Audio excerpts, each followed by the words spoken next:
Happy So What Day. I have a really fun project to take you through today. It is for an apron. An apron makes a really great Christmas gift for so many people on your list. It could be a great hostess gift, even a gift for kids. And I'm going to show you how to make this apron without even having to use a pattern. Super simple construction, and we're going to embellish with some machine embroidery, of course, because why not? You know, the front of an apron is such a great spot for machine embroidery. And I'm going to go over one of my favorite designs that we have at sulky.com, and I'm going to show you how to substitute some different sparkly threads for some of the portions of the design so we can, really drive home the metallics and the fun sparkles that the holidays bring. So be sure to put your comments, questions, all those great things in the live chat and in the comments below. Also be sure to be giving me those emojis and engage with me during the post today, because I will be giving away our Santa Sayings machine embroidery collection to one lucky viewer who is doing all of those things. All right, before we get started, I posted a blog this weekend about this lovely tree wall hanging that is hanging behind me. Last week I was going through all of my quilts and placemats. I like to display placemats even on the wall because why not? They're really just like mini wall hangings. Anyway, I was kind of looking for some holiday themed stuff to hang here in my sewing studio, and I wasn't really coming up with much. So I found this great pattern, and many of you have asked me about it. The blog post talks about all the different threads you can choose for quilting this fun little pattern. But I wanted to mention it because I got so many responses. So if you didn't head on over to the blog post this weekend, you can still head on over to blog.sulky.com and get all the information for the threads that I used and the potential threads that you could use to quilt your little Christmas tree masterpiece. But the designer of this pattern is Material Girl Quilts. And I, despite needing to, wait, what's happening here? Is everyone still with me? Okay. Despite needing to cut lots and lots of triangles, this actually comes together rather quickly. And I feel like you could change up the dimensions of this rather easily just by printing your triangle template at a larger or even smaller size. So you could make much smaller triangles and make a little mug rug out of the Christmas tree. You could make larger triangles and make yourself even a small size quilt.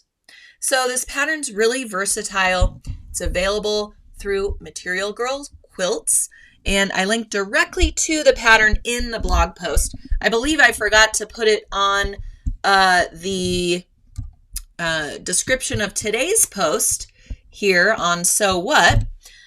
So I apologize for that, but you could certainly Google it as well. But head on over to the Sulky blog and you'll get all the information if you want to make this as well. Like I said, it's a rather simple sew. And if you have some blenders, especially some green fabrics in your fabric stash, this is perfect for that. You can mix and match all different kinds of greens to create the Christmas tree, and then use just your basic neutrals for the background. I went with grays and tans and whites because that's what I had in my stash. But maybe you have even a collection of blues would be really pretty for the background as well. So I just wanted to mention that because, again, I got a lot of feedback about this cute little project. And no, the pattern is not mine. It's by Material Girl Quilts. But lots of information in the blog post and tips for how I constructed this.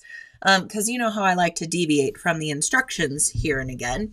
And like I said, different threads to use for the quilting and construction of this guy. So I hope you all enjoy it. All right. So like I said, we're going to be talking about making an apron today. And I started off with, hold on, I guess we're having some technical difficulties here. Apparently, we are not airing on Facebook for whatever reason, but we are still here on YouTube, so hopefully everybody's still with me.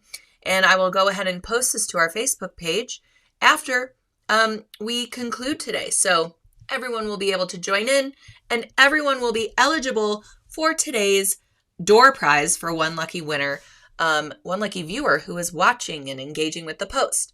All right, so speaking of that, our Santa Sayings palette for machine embroidery. You know that we love a thread palette here at Sulky, and when you purchase up the palette, not only do you get the entire design collection, but you also get 10 spools of thread that are used interchangeably within this collection. So you have all the colors that you need right at your fingertips when you purchase up a palette. So today's door prize is the machine embroidery collection, which is valued at $34.99. If you want to grab up the palette, however, that is a different purchase because you are getting the thread spools along with the designs. All right, so here is the palette. Here are the lovely threads that come with the palette. Those great Christmas colors in the reds and greens and golds. Also some pretty blues, whites, and browns in there as well for little reindeers and trees and things like that as part of the collection. Now the design that I chose for our apron today is You Had Me at Ho Ho Ho. So cute. Love it. Perfect for an apron. Perfect for a t-shirt. If you're working on pajama pants for the whole family, like I still am, bear with me on that one, family, but we'll get there. Anyway, it's great to pair up your pajama pants with just some store-bought t-shirts that you also personalize with some designs. So we have You Had Me at Ho Ho Ho. We also have the Santa's Sweetie design. That's really great. I promise I put my phone on Do Not Disturb, and here we are getting all kinds of notifications. All right. Santa's Sweetie, that would be great for all the kids in the family. Let's see. Just Believe, so cute. And then that design over there on the bottom right says, Santa, please stop here. That would be really cute for a wall hanging on your front door, or if you have a garden flag, you can still keep that going through the holidays and the winter months and put a little Santa, please stop here sign together. Really cute. All right, so like I said, I went with the You Had Me at Ho Ho Ho design. And what I decided to do was swap out some of those beautiful rayon threads for some Sulky Poly Sparkle thread. Now, as you know, the Poly Sparkle is a 30 weight thread. So when you are subbing a heavier weight thread for portions of the design, you need to be really mindful of the type of design that you're using to make sure that that heavier thread is going to fit into those spaces that were intended for a 40 weight thread. Sometimes if your design has a lot of different fill stitches or step fill stitches, your heavier weight thread is going to start sewing over itself, and you'll have a little bit of overlap on some of those larger stitch fill areas. So it wouldn't work really great for, let's bring these up here. The Santa's Sweetie design. We wouldn't want to use the 30 weight Poly Sparkle for those big block letters that spell out Santa's, because those are comprised of big old fill stitches, and it's digitized for a 40 weight thread. So if we were to try and fit our 30 weight sparkly thread into those spaces, we're probably going to have some thread breakage. We might have some thread overlap areas. It's just going to look clunky and not as clean as it would if we used the thread that was intended for those areas. So for the You Had Me at Ho Ho Ho design, those little ornaments are a very small satin stitch. And while that is still a fill stitch area, I did a test stitch and the 30 weight thread performed beautifully in those areas. I also used it for some of the snowflakes. Let's see, the yellow snowflakes and then the lighter green snowflakes along the bottom. Those worked great for the Poly Sparkle as well. I even got really bold and decided to use some Poly Sparkle for the You Had Me At lettering. And I'll show you what that looks like as we move forward with the project. But really fun. You can grab up some Poly Sparkle in some different assortments as well to make it really easy to kind of pick and choose your colors. So if you want to sub out Poly Sparkle for some of these rayon threads, you can grab up our gold Poly Sparkle assortment, which I love for the holidays and moving into New Year's Eve. We also have a silver Poly Sparkle assortment, and we also have a holiday Poly Sparkle assortment that has those reds and greens and all kinds of fun colors like that.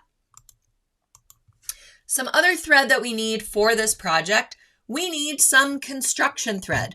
We can't go using our 30 weight Poly Sparkle to construct our apron. That's a little bit too heavy weight of a thread. And depending on our fabric choice for the apron, it's just not going to keep it together, as well as our 50 weight cotton thread. So that's what I use to construct the apron.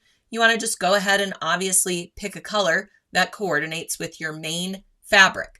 Now for the apron I'm going to show you, I chose a solid fabric for the main part of the apron so that the embroidery really pops and you can see it really well.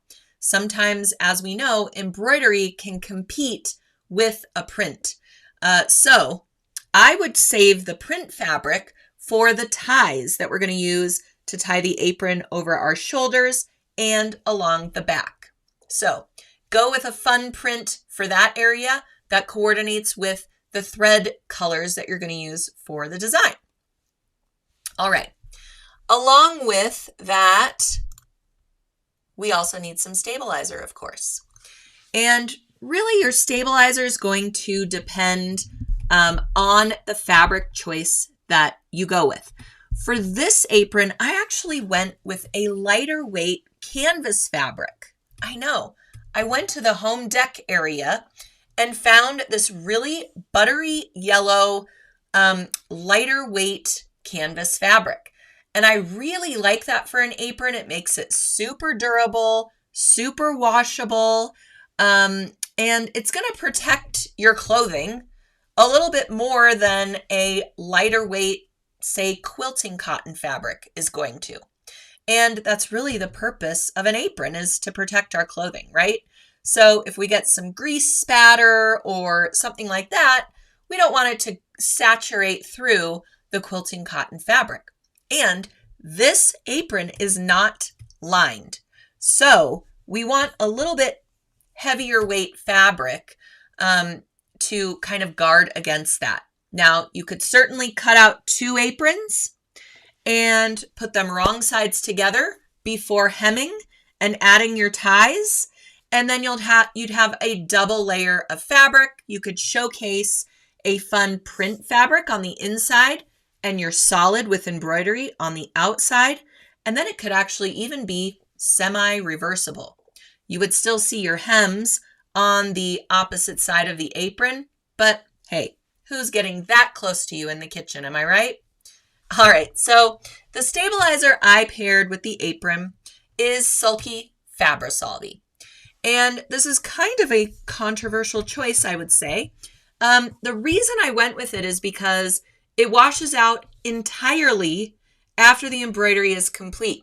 We don't have to worry about tearing it away and having some little fibers beyond certain portions of the design. We don't have to fiddle with tearing away tiny little portions, let's say from within those little ornaments where we had the absence of thread.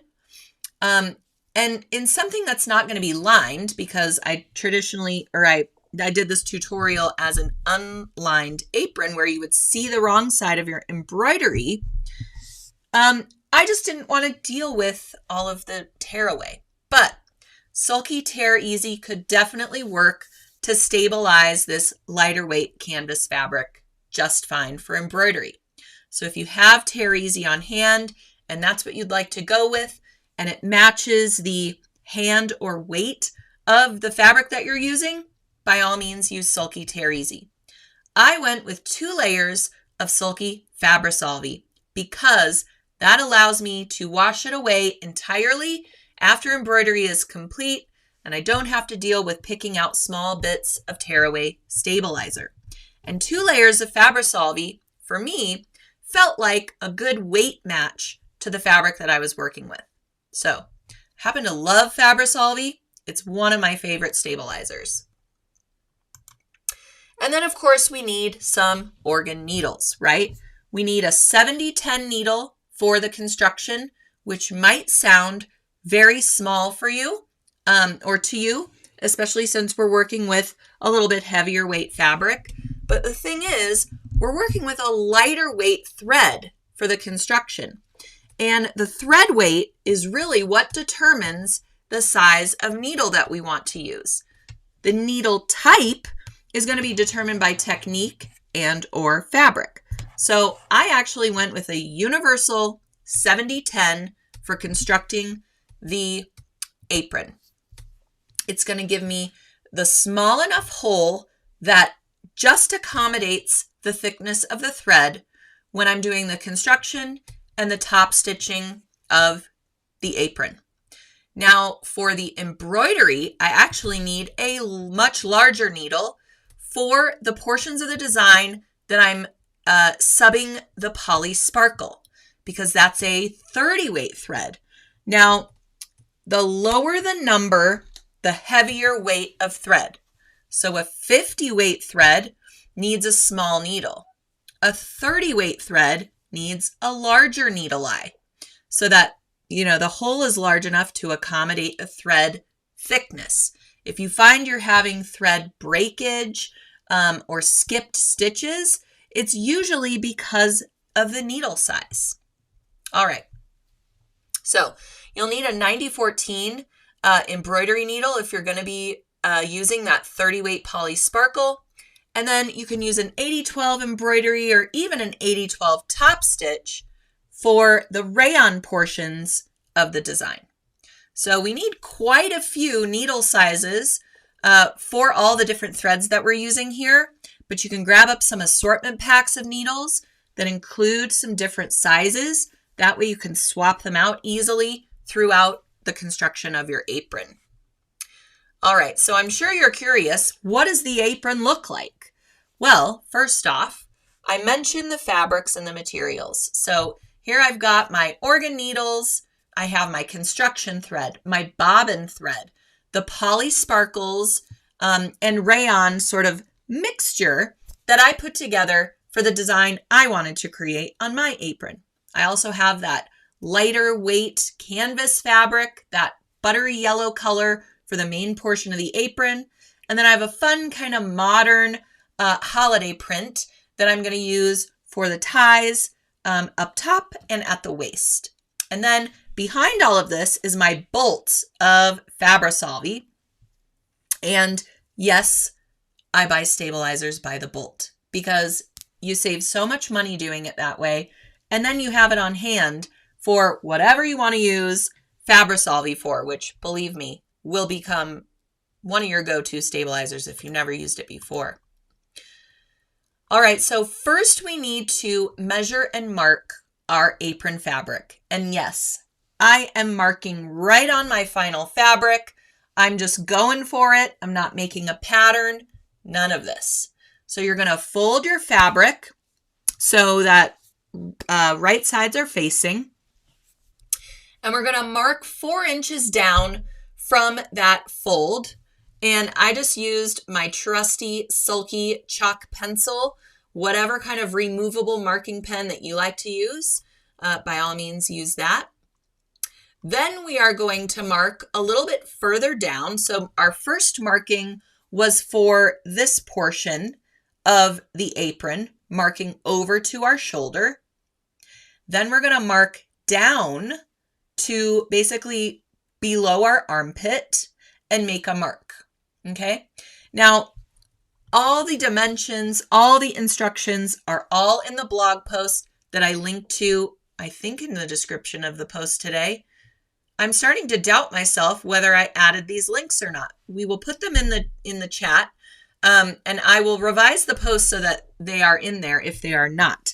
But blog.sulky.com, you'll find the tips and techniques for this great Material Girl pattern.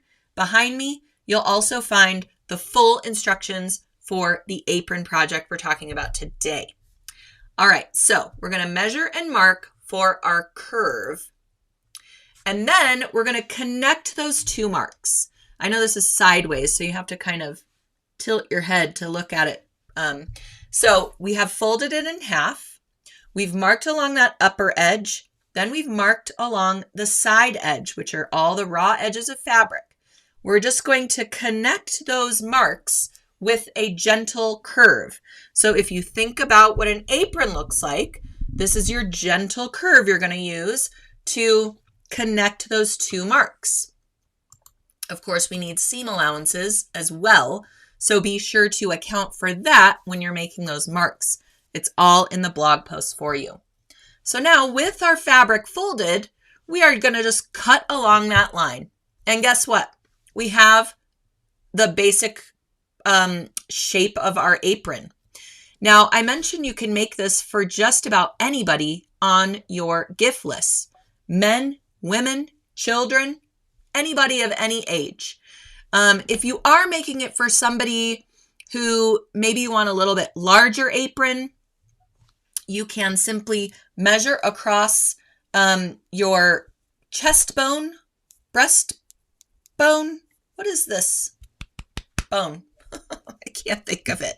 Anyway, you can measure across here to about your middle of your shoulder, come down, and make sure that you have enough going across to kind of cover that. But I find even aprons on the smaller size, if you wear it, it feels a little bit small up top. They're fully adjustable with the ties, right? So you have a little bit of wiggle room. So that's why I say you can make this for just about anybody on your gift list.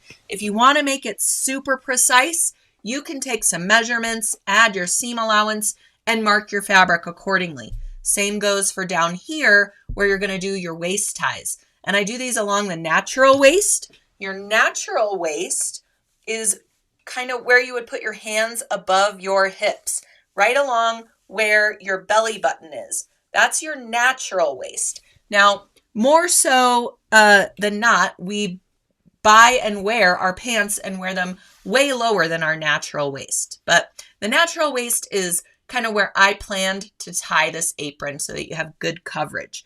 You can obviously adjust where you put those as well, and you can make your curve a little bit longer. So this is totally adjustable, but like I said, an apron is kind of a one-size-fits-all situation, depending on where and how you want to wear it and what kind of coverage you want, okay? But the instructions I'm giving you here is a great multi-purpose, quick and easy apron, no pattern needed. All right, sternum. Thank you, Jennifer. Whew, I could not come up with that. All right, so now we need to make some markings for our embroidery placement. And I wanted the embroidery front and center right here along the chest. It's a nice large scale design. These designs do come in various sizes as well. So when you are going through your design, just be sure to kind of measure your embroidery area that you have, taking into account your seam allowances and hem allowances, and make sure it's going to fit where you want to place it onto the apron. So we are going to press some fold lines into our prepared fabric so that we can denote our desired embroidery placement. So first, we still have our apron folded in half from cutting that nice curved line. So we're just going to give it a little press along that center fold line, just so that we can see it really well. Then we're going to take and unfold the apron. Notice we have that nice crease line we can follow now. and fold that upper edge down and make another pressed fold line. Now, if you want to use your removable fabric marking pen to denote your embroidery placement, or if you have placement stickers that you like to use, or if you have another way of determining perfect placement for your machine embroidery that you prefer, by all means, you do you, but this is what I did for this particular apron because I find it's most kind of universal for people who maybe they don't have fancy cameras on their machine, or maybe they don't have placement stickers, things like that. This is a good way to determine where to place your design and get it rather accurate. Now, if you're super nervous about getting your design perfectly straight up and down, side to side on your apron, you could certainly do your embroidery and then cut out that curve on your apron. You know, even though we're using a woven fabric here, you could still kind of fudge it a little bit left, right, up, and down if you need to get your design absolutely straight after cutting. So hopefully that makes sense. All right, so now we have our fold lines pressed for our vertical and horizontal points of our design. And now we can go on to the hooping. So we're going to take our 2 layers of Fabri-Solvi, place it behind our fabric, and then I like to just kind of gauge where my hoop's going to go. I place it on my flat work surface and take a look at it. Notice how my hoop markings on the side edges of my hoop are not directly in the center of the hoop. Very important to note this when you're looking at your embroidery hoops. If you want to use those little hoop notches as a placement tool, then we don't want to center our cross marks within the hoop per se. Some hoops are different from others. It's going to depend on your brand, make, and model. So just be aware, make sure your hoop is right side up. You know, a lot of the times I just get in the groove of things. I put my inner hoop ring in place and it's upside down. Well, that's going to affect my placement if I'm using those hoop notches as a placement tool, right? So make sure that your hoop is right side up. You can read your hoop markings. Usually it's the logo and the size of your hoop that you're looking at. Make sure those aren't upside down. And then go ahead and push your inner hoop into your outer hoop and tighten your screw ever so slightly. I also like to do what is called burping the hoop. I recently discovered this term. How did I not know it? Because it's so fun, right?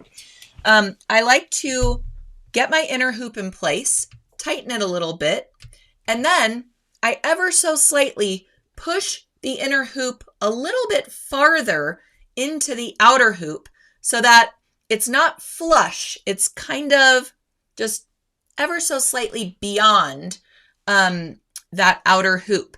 And that just gives you an extra layer of tightness without stretching or pulling on your fabric. We don't want to over tighten our hoop ever. That's going to cause, especially a woven fabric, it's going to cause that weave structure to kind of separate along our hoop ring. And that's how we get puckers. Okay. All right, so now we've got our fabric in the hoop, looking good, nice and straight, and then we're just going to begin the design. So here you can see I have that beautiful poly sparkle thread standing in for some of the rayon. I used that white rayon thread that comes, I think it's a creamish, whitish, that comes with the embroidery palette. And then I'm sort of decorating my cute little ornaments and the H's using the 30 weight poly sparkle thread. So I have switched to a 90-14 needle for embroidery and slowed my machine down ever so slightly. The great thing about poly sparkle is that it stitches just like a silky poly deco thread. So unlike its other metallic counterpoints, you don't have to take all these precautions with your machine to make sure that the thread is flowing off of the spool toward the needle in a flat direction, which is what we have to do when we're working with Sulky Original Metallic, Sulky Hollow Shimmer, and Sulky Sliver Metallic threads. Sliver and Hollow Shimmer are flat metallic threads, kind of like mini little ribbons. So when they go off of the spool into your threading mechanism and out through the needle, you want to make sure that that thread doesn't twist and turn on its way out the needle, because that's going to result in lots of twists over time, especially in high-speed embroidery, and that's how you get the thread breakage. Has nothing to do with the thread quality, but over time and all those twists and turns, when the thread is coming off of the spool, that is what's going to give you all of that tension, and then all of a sudden it's going to snap. It has nowhere else to go. So for those types of threads, you need to slow your machine way, way down to this, as slow as it'll go. You need a larger needle. That 9014 works great. And then you also need the help, I think, of a thread director, which is a little plastic thing of beauty that fits onto either your bobbin winder or your spool pin, so that your thread spool is horizontal, facing the thread path and the needle. That way, when the thread rolls off the spool, it's nice and flat, as opposed to rolling off of the spool in these twists and turns. Does that make sense? Okay, so the Poly Sparkle, we don't have to take all of those precautions because it sews out just like a poly deco thread. It is a polyester thread that has just flecks of metallic running through it. So it gives you a much more subtle sparkle to it, but really, really fun, cool effects nonetheless. All right, so clipping jump threads with each thread change, very important with any design. And as you all know, I love to use my curved tip squeezers to clip jump threads because I can leave everything in the hoop. I can move my hoop to the trim position if you happen to have that. It's awesome. And clip all those jump threads without risking poking your fabric or trimming through other portions of thread in the design accidentally. So these curved tip squeezers, see how they're at an angle like this? And they rest above the surface of your fabric. Plus, they're spring action. Super easy to use. I have them all over my sewing room. All right, so here's our finished design. You can see those really pretty poly sparkle threads bouncing off of the fabric surface. Let me see if I can get this one much closer so you can see that fun poly sparkle. So we've got silvers, teals, golds, and reds. And then I just used rayon for the base of those ornaments so that when you are filling in all of those areas, you're using that 40 weight thread and it fits those ornaments quite nicely. If I were to use poly sparkle for all those fill stitches, we might run into some problems. And then the detailing on those ornaments using that poly sparkle wouldn't be as prominent. All right, so once our embroidery is done, we're simply going to remove the fabric and stabilizer from our hoop. And at this point, you can see I still have my stabilizer intact. So when we go to press out our hoop markings, you want to make sure you have no steam, no water is coming out of that iron, a nice medium temp dry iron, okay? Or you can choose to remove your stabilizer first. And like I said, this is a water-soluble stabilizer. So we're going to trim the majority of the stabilizer beyond the design. And then you can rinse it under running water or even throw it in the rinse and spin cycle on your washing machine. and it will all rinse away. And then you can give it a good press after it's all dry, and then you can move forward with the construction. Now, if you decide to go that route and remove your stabilizer before your apron is fully completed, I highly suggest you zigzag or serge finish the raw edges of your apron fabric. Because we're using that lighter weight canvas, it does have a tendency to fray pretty good along those cut edges. So just to be on the safe side, if you plan to remove your stabilizer before constructing the apron, go ahead and finish those edges first, so that you don't have a lot of fraying. But I chose to leave my stabilizer mostly intact until my apron was totally complete. That way I had no raw edges, my ties were on, everything was great, and then I did a rinse and spin cycle on my washing machine, got rid of all the stabilizer, dried it, and then gave everything a good press. No trace of any stabilizer left behind. So great. All right. Oops, what happened here? So after pressing out just those hoop markings on my hot dry iron setting, like I said, I'm just going to trim away those 2 layers of stabilizer a little bit beyond my embroidery design. This is the back of my design. You can see I used just a white sulky bobbin thread. That's a 60 weight thread. And we really want to pair our designs with a little bit lighter weight thread in the bobbin. That is going to ensure that we have a balanced stitch out. And when I say balanced stitch out, what I mean is a little bit of your top thread is showing on the back side. That's how you know you have a balanced embroidery stitch. Now, any other time, that would mean your tension is off. If you're doing regular sewing or quilting and you're seeing your upper thread on the back side of your work, we need to do some tension adjustments. But for machine embroidery, your machine is actually calibrated, I guess, and designs are digitized so that that upper thread pulls ever so slightly to the wrong side. So that's why you can see mostly bobbin thread here, but a little hint of color from the top thread is showing on the wrong side. All right, so we're going to trim away our 2 layers of Fabrisolve, and then we can move forward with constructing the apron. So next we're going to work on those ties, and you've got 4 ties here, 2 at the top and 2 at your kind of natural waistline. This is how we're going to tie the apron to ourselves. So I simply made some fabric ties by cutting 4 rectangles. All the dimensions are in the blog post. Fold them in half, wrong sides together, then unfold.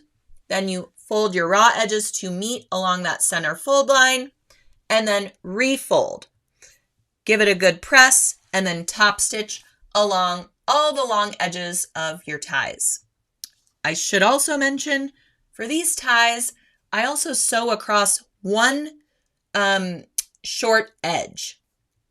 So you can either make fabric tubes, turn them right side out, and stitch along the long edges, or you can make the ties like I just suggested, but fold in one of your short ends so that you have a nice finished edge there.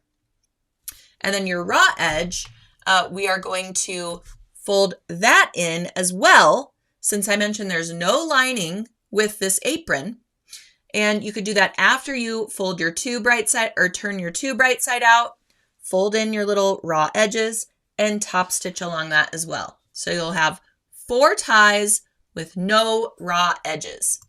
And there's 2 little bit shorter ties for up top, and then 2 little bit longer ties for your natural waistline.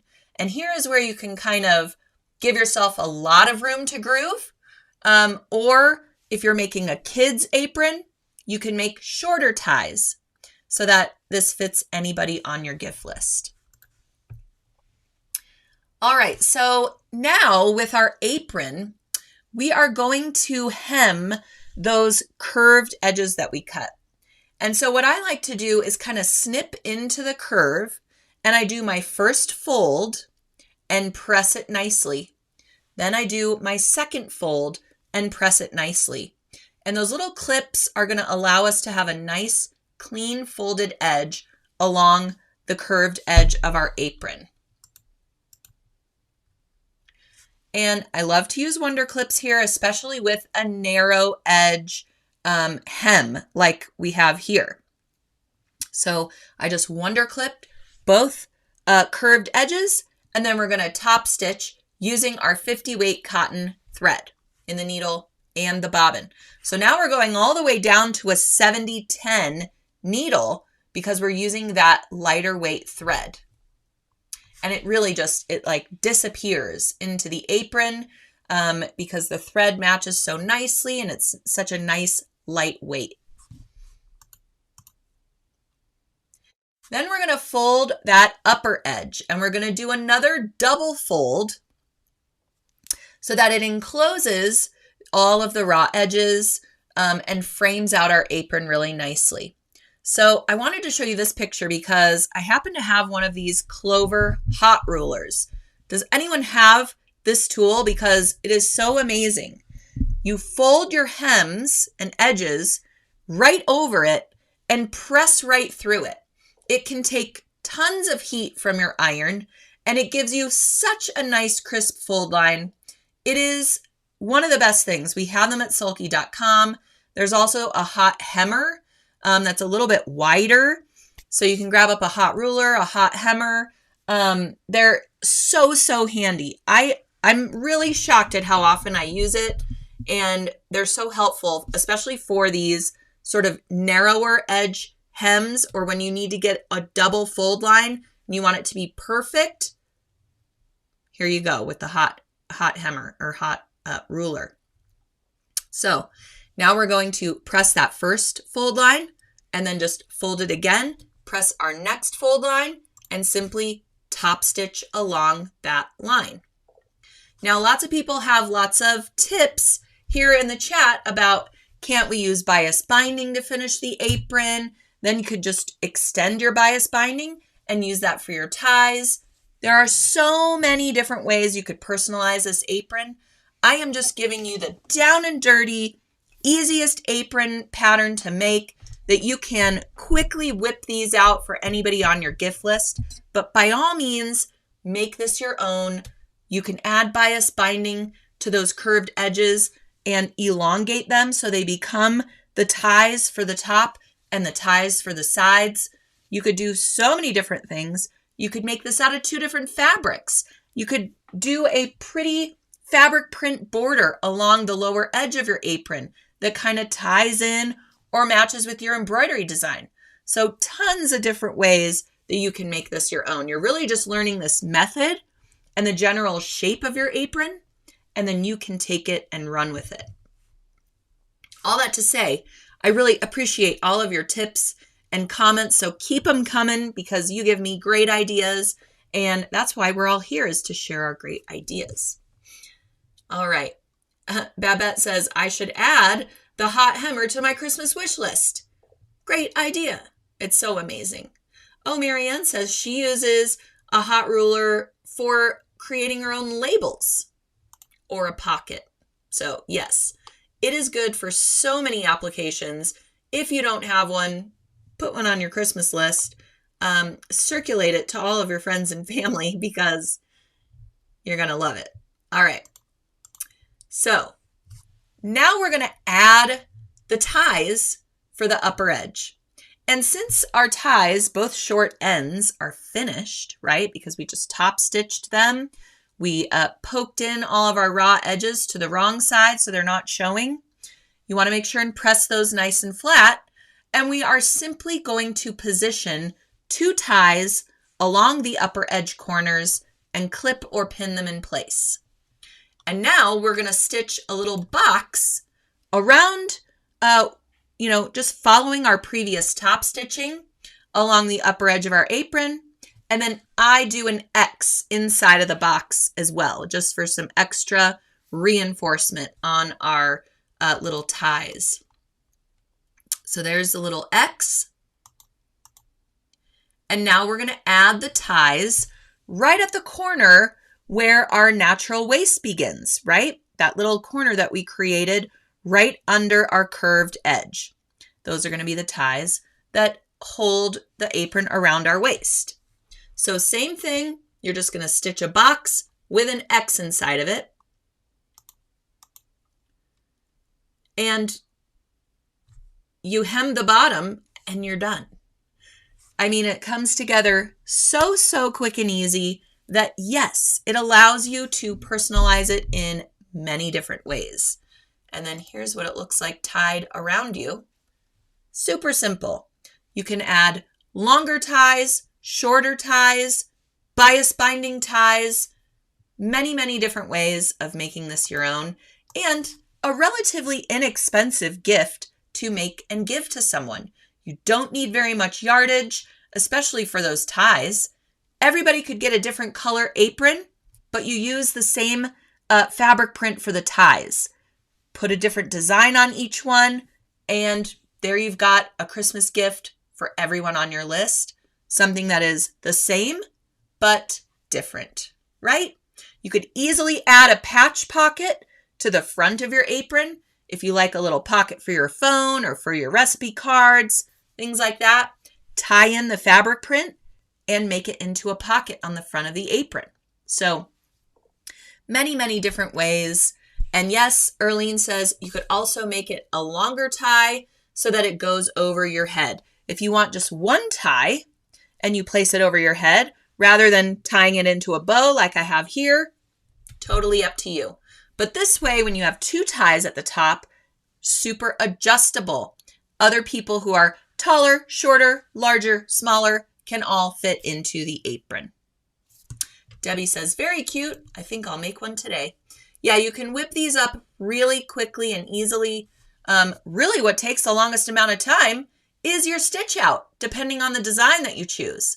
So again, I'll show you the cute little Santa Sayings machine embroidery collection. These are great designs for an apron like this. I love the Eat, Drink, and Be Merry. That is perfect for an apron, tea towels, things like that, placemats, pot holders. So cute. All right.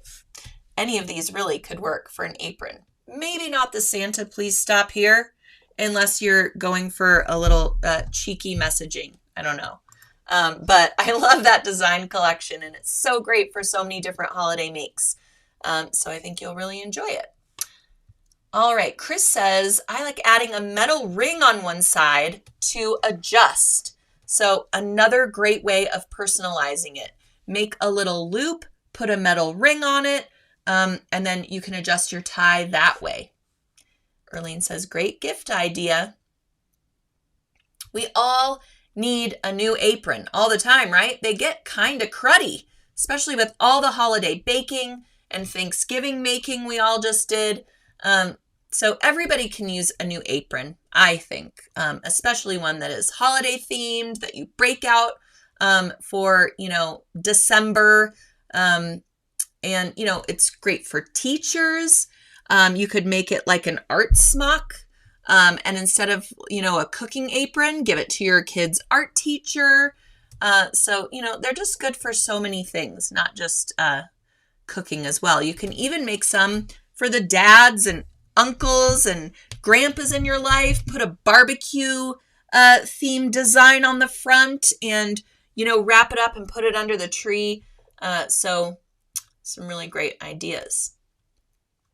Crystal says, I have the Christmas sayings. They will go on towels, perhaps also an apron. There you go. Just thinking about making a new apron. So I'm glad this came at a great time. All right. Before we say goodbye today, I want to make sure everybody is signed up for our New Year's Eve sew-along happening, you guessed it, on New Year's Eve. We will start our sew-along at 12 p.m. Eastern Time. It's a 4-hour event because we really want you to sew along with us. We're going to be doing embroidery. We're going to be making this great Smith organizer from Sally Tomato. Let me know if you're signed up in the comments in the live chat here. If you're not, there's still time. We've got about a month or so, give or take, until New Year's Eve. So there's time to still get your kit in the mail as well. If you haven't pulled the trigger on that, I would place your order very soon, if not today, to make sure you get your kit in time for the sew along. Because again, this is truly a sew along event where we want you to pre-cut your fabrics and we will be ready to go with the embroidery on New Year's Eve. If you don't have an embroidery machine, I will be taking you through a non-embroidered version where we use beautiful decorative stitches and personalize the project using our regular sewing machine as well. Colleen's already got her kit. Fantastic. All right, Joyce says, where do we sign up?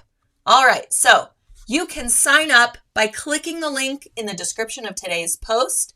If you're not seeing that link, you might have to click on the little See More button on the description under my video here. Click on See More. The whole description will pop out, which contains all the links for the products I talked about today. And at the very bottom is a link to sign up for New Year's Eve. Once you sign up, you will get the digital Smith pattern from Sally Tomato, absolutely free. You will also get a machine embroidery collection valued at almost $30 from Urban Threads and Embroidery Library. They have partnered with us on this event to bring you beautiful design options for your Smith organizer. You'll find a couple of butterflies.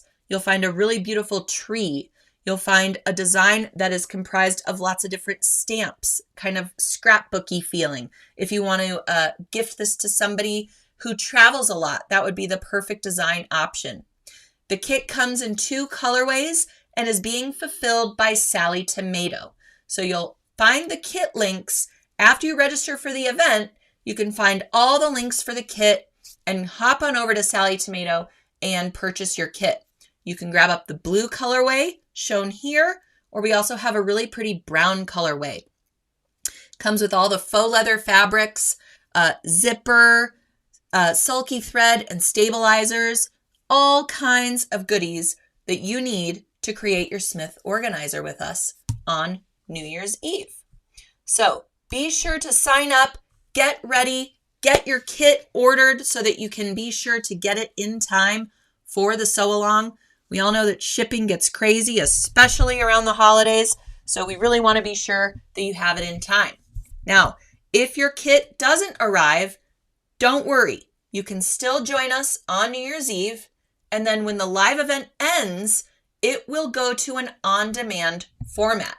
So if you can't join for the full 4 hours, if your kit didn't arrive in time, you can review any of the information, watch the entire event from start to finish, fast forward, rewind, pause, all of those good things after the event is live. So if your kit doesn't arrive, you decide not to even buy it until New Year's Eve, you'll have plenty of chances to watch it at your leisure whenever you have time to do so.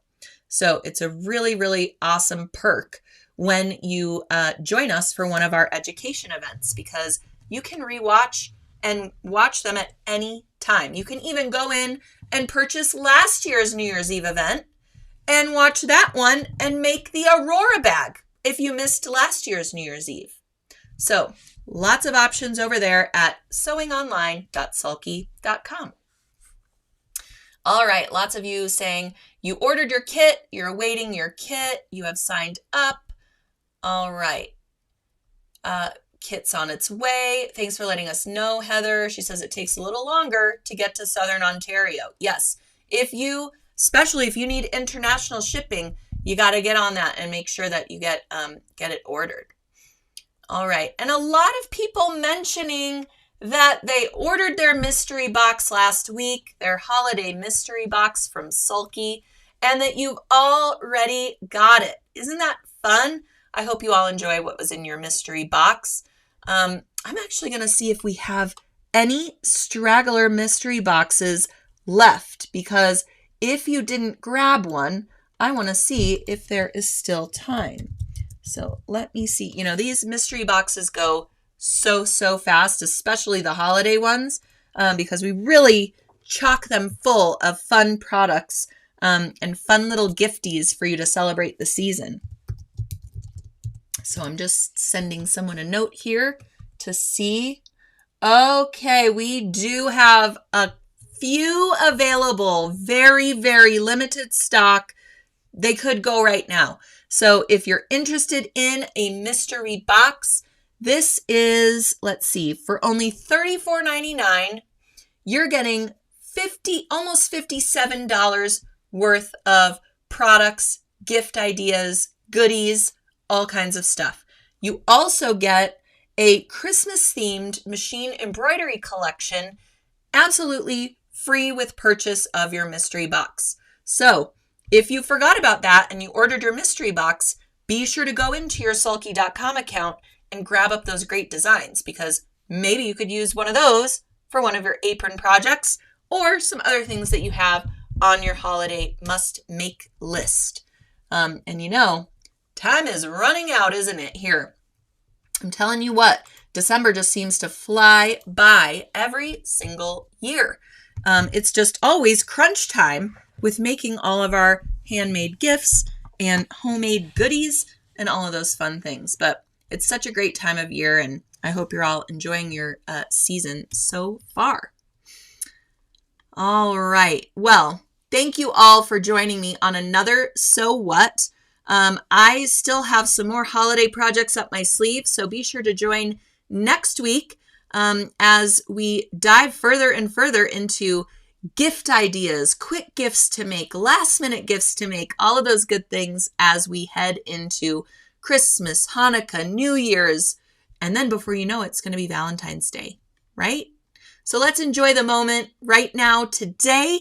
I hope you are inspired to make something fun at your sewing machine. Let us know what that is and join our Sulky Facebook group. It's called Sulky Stitch and Post, and we join each other there, post pictures of our in-progress projects as well as our finished projects, and share all of these great takes on the products that we present here on So What, and just whatever you're working on, because we all need inspiration and we all look to each other for great tips and techniques. So be sure to join us over there at Sulky Stitch and Post if you haven't already.